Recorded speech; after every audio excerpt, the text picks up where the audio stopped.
Hi friends, welcome back to my channel SciTech. In today's video to do the overcharging prevention test support in the iQOO Z3 device after charging to the full 100% of the battery capacity.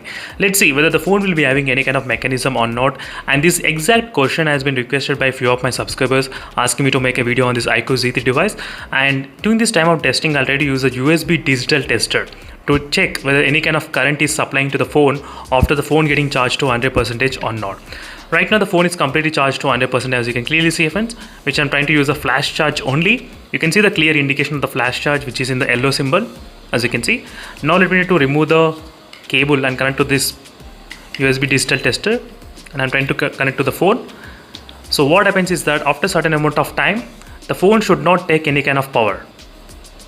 Let me need to disable everything. I'll try to disable all the background applications and everything. So completely disable.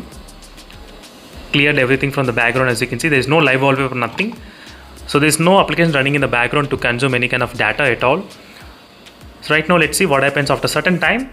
The power passing to the phone should be decreasing gradually. So it doesn't happen instant, it will take some time. Yes,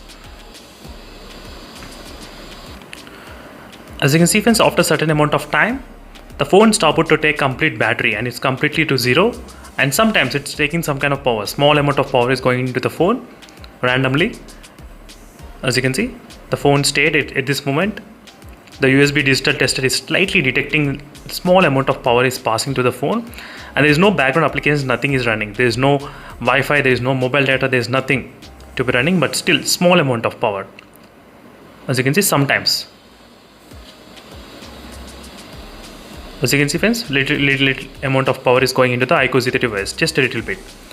So that's it friends, is a quick review on the iQOO Z3 device, whether it supports any kind of overcharging prevention mechanism or not. I just want to see this zeros should be staying for a long time. It should not keep on changing. So only few phones will be able to do those kind of mechanism where it will stop taking complete power, not even milliamperes it doesn't even take. Few phones can actually do, but iQOO Z3 occasionally it takes some kind of small amount of power into the device as well. So that's it friends, is a quick review on the iQOO Z3 device in terms of the overcharging prevention technique. I think the phone may not be able to, I think it supports not 100%, maybe 99% it supports, only that 1% sometimes small amount of power is going. So that's it friends, thank you for watching this video, and see you in the next video friends. I'll stay tuned for more updates. If you have any other doubts, let me know in the comment section below. Meanwhile, signing off. Bye.